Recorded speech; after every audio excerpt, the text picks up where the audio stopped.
What is up, guys? Welcome back to another episode of Mazapan Futbolero. Today we're going to be talking about the conclusion of the Liga MX regular season that just concluded last night, and now we're just moving on to the Liguilla. We're going to be looking at some key teams and maybe some key players that I notated on my notes, and just dive around, see who'll win the title pretty much. This is also a prediction video as well, like towards the end of almost to the conclusion of this segment. Without further ado, make sure you like the video, comment down below on your takes, hot takes, cold takes, whatever, and don't forget to subscribe and don't forget to hit the bell icon so you won't miss a thing. First things first, Pumas. How the hell did Pumas finish first? I don't understand that this team is such a memeable team. I freaking hate Pumas with such a passion. It's just really laughable that this team is first place. No disrespect to any Pumas fans out there, but you have to win the title. Finishing first place doesn't mean anything. Yes, you get the upper advantage by playing the second leg at home in each round. And overall, just got to prove all the haters, I guess. This is the first time in over almost a decade, 11 years actually, that they finished first place. The last time they did that, they made it all the way to the final, and that was the most craziest finals I've ever seen. Pumas and Tigres, where everyone thought Tigres wrapped up the title there, and then Pumas had an amazing movie scene where they came back and eventually lost in penalty kicks. And since then, Pumas has just not been great, to be honest.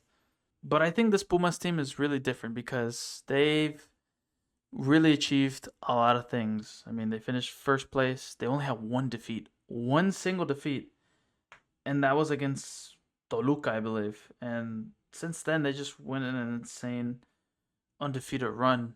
After that, they managed to beat America, which is a bit controversial. They managed to draw to Cruz Azul. They even draw Chivas at one point, who had first place, and wrapped up the season, the regular season, against Pachuca with a 2-0 away win. And with us, they're in first place.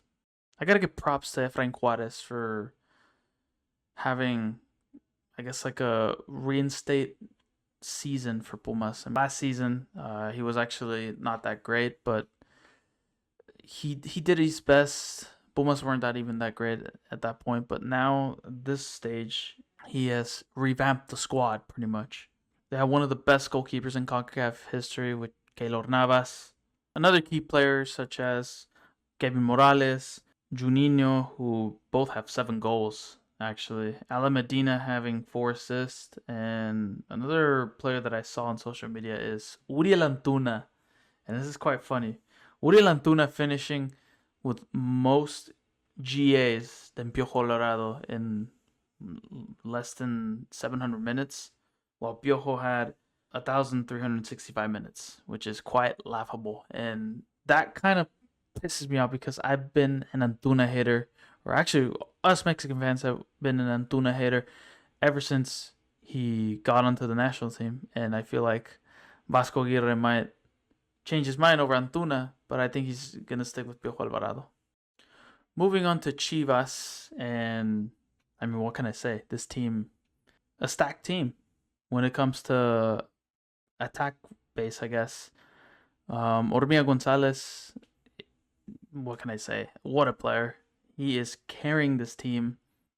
I know I haven't been following Chivas that much because I know that they're in first. They were in first place at one point, but then after carrying that momentum, whenever they had that first place, I think they got a little relaxed, and Diego Milito decided to not risk his best players to play every single game, and that kind of led to Chivas dropping points pretty much. And that draw against Tijuana in their last game kind of did hurt him a little bit, but I mean, at least they didn't end up losing. Diego Milito is carrying this Chivas team. He is guiding them on the right direction by breaking the points record since 1996 with 36 points. The same points as Pumas, but with a less goal differential. That was also surpassed from their Clausura 23 season with under Paunovic. And that year, they made it all the way to the final and choke a 2-goal lead, and they lost the title, which is really hilarious. Anyways, another players that I want to commend is Tala Rangel, their goalkeeper. I mean, I don't know what else to say about this goalkeeper. He has been a brick wall in that goal. And the fact that he is the chosen one to be the number one for Mexico at the World Cup, I'm still not in favor of that. Despite having 30 clean sheets in over 88 league matches for Chivas and 5 clean sheets in a row for Mexico, I don't see why not to start him in the World Cup. But I'm telling you, if he screws up in the World Cup, then might as well tune out from the World Cup. I don't have any comments for Piojo Alvarado because he is dreadful. He's, I guess, supposed to be the quote unquote best player, yet he doesn't show up, not even against the low average teams. And it's quite annoying because Vasco Aguirre sees this guy as his right winger. He's like, this is my right winger, Piojo Alvarado. And it's quite devastating. I think it's time to move on to a bit of negativity talk, and that is Club America. This whole regular season showed why they won't win it. I'm not counting them out, but as most of the America fans say, like League and Liguilla, they're a whole different thing. Play 17 games, you finish wherever. Next thing you go in these playoffs, you have to play 2 games, maybe 4 games, 6 games at the max to win the title. I mean, they pretty much lost every big game throughout the season. I mean, they lost to Chivas at the start of the season. They lost to Pumas, which I mentioned earlier, which was a bit controversial, but I'm not gonna throw that out there. They even lost to Tigres at home. They got smacked by Tigres. They couldn't even beat Cruz Azul and Nashville, for God's sake, at the new and improved Estadio Azteca, and let alone they lost to Atlas in their last regular season game, which was unacceptable. They couldn't even beat any of the mid teams like pretty convincingly. They were really unconvincing. They were just scraping their way throughout this season. Even in the Conca Champions, like a goalless draw against an Honduran team, Olimpia, just to go to the next round, and then against the Portland not the Portland Timbers, the Philadelphia Union, a 1-1 draw at home, barely squeezing by on aggregate. And then they thought they had it against Nashville by taking the second leg at home at the Azteca, and then they lost. Going back to that Atlas game, like it was, I'm so mad when I saw this game. Like Rafael Vega, what the hell was he doing on that penalty? Why was he trying to chip the ball over Camilo Vargas? Like, come on now, that is pathetic. I know just because you're Brazilian, it doesn't mean that you have the aura to do that. Like, come on. I think their only player that they're going to miss is Israel Reyes. I feel like that won't affect the team, I guess. But I don't know. I don't see this America team that with much ganas or whatever to win the title. If they get eliminated in the first round of the Liguilla, I think Jardine needs to leave. He needs to put his resignation down and just dip out. He's done an outstanding job, making 4 finals, winning 3 in a row, almost making it 4, and just overall just had a pretty stacked team when he came into the team. The question is, who's to blame for? Jardine, Baños, the main owner of the team, Televisa, maybe the Brazilians that Jardine brought to the team. Is it Sam Maximin's fault for leaving really early?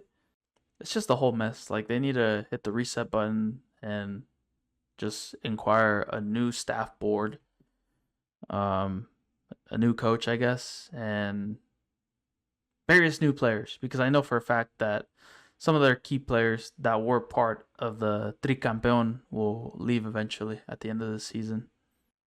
Now we're going to predict our Liguilla predictions, which is the quarterfinals. I don't know when or what time they're going to be played, but I'm assuming next month, like May 2nd or 3rd, somewhere there. Let's start with Pumas versus America, Clásico Capitalino. The last time that these two faced, it almost ended in a goalless draw, but again, that controversial penalty killed America's soul, I guess. And Pumas, obviously being the better team on paper and on current form, I think that Pumas might surpass America. I don't see this America team being that vulnerable of like that. Yes, we had a terrible regular season. We could still fight for the title. That could be their own mentality, but I'm going with Pumas winning 1-1 the first leg at the Azteca, and then Pumas will finish the game 2-0 in Seúl, 3-1 on aggregate. Moving on to Chivas and Tigres. Chivas versus Tigres. This is an interesting one since Chivas, which is the second seed of the table, they're going to miss some key players, like I guess 5 players, if I'm not mistaken. Hormiga Gonzalez, Tala Rangel, Richie Ledesma, Brian Gutierrez, and Piojo Alvarado. And I'm not sure if that will affect the team, but I think in what sort of way it could affect the team, because I think their right back situation, the depth chart is diabolical, especially their defense. I mean, they still have Tiba Sepulveda in that defense, which is not great. I think it might affect them. It might affect them. After having a brilliant season, regular season throughout this campaign, they're going to bounce in the first round. I don't know. Anything could happen. Tigres, on the other hand, they're playing the last dance because I don't know if it's confirmed or not. It might be confirmed that André Pierre Guignac will play his final game for Tigres. At the end of the season, he might leave. His final game in the Liga MX could be here, could be in the quarterfinals. We don't know. It could be the Conca Champions semifinals, maybe the final. They're still involved in both competitions. It might be tricky for them to focus on one competition and then the other, but I think they should be fine. Tigres might win 2-0 in the first leg, and then Chivas, they might come back. They'll win 2-1 in the Akron, but Tigres will go through 3-2 in aggregate. Now we're going to move on to Cruz Azul versus Atlas. This is probably one of the snooze fests of all 4 quarterfinals. The fact that Cruz Azul had the balls to sack Larcamón after 9 winless games.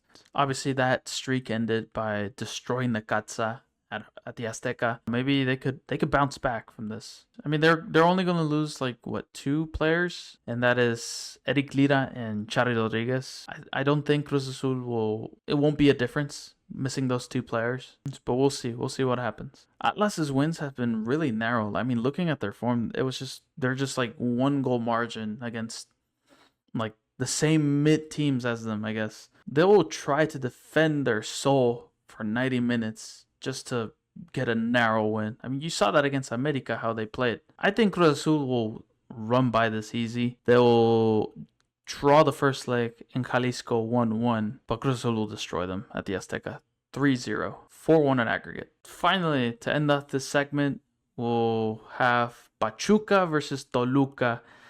And it's really weird seeing Toluca not being first place. They had some pretty random losses in this season against Querétaro, against America getting revenge on them, and even to Mazatlán in their penultimate match of the regular season. And knowing that Toluca are involved in the Conca Champions, I think it might fatigue the players a bit. Their main starting players, and the fact that they might lose some players like Alexis Vega, Everardo Lopez, the center back, Marcel Ruiz, which is shocking, but we'll get to that at the end of this video. I don't think it might not affect in any sort of way. I think Toluca are just going to be fine as long as they take this step by step. I mean, as long as Paulinho's on the form of his life, he will carry Toluca to glory. I think Pachuca just got here by default. I'm not even joking. Esteban Solari has done quite good job managing this team. I mean, last season they were horrendous. You can't blame the guy. He just barely got there after I think Jimmy Lozano got fired. He's done quite an amazing job when it comes to youth in my opinion, such as the likes of Elias Montiel. He's not been in quite good form. A bit of an injury here or there. Without further ado, I think I'm going to go with Toluca. And I think this game is going to have goals. Lots of goals. I think Toluca will win the first leg 3-1. And then this is going to be an interesting one. In the second leg, in Pachuca, Pachuca's going to win 3-2. But Toluca will squeeze by 5-4 in aggregate. And Toluca will go to the semifinals. And that is it for the video. If you guys enjoyed this video, leave a like. Comment down below your hot takes, cold takes, etc. Subscribe, and don't forget, yet again, to hit the bell icon so you won't miss a thing. Stay cool, be cool, peace.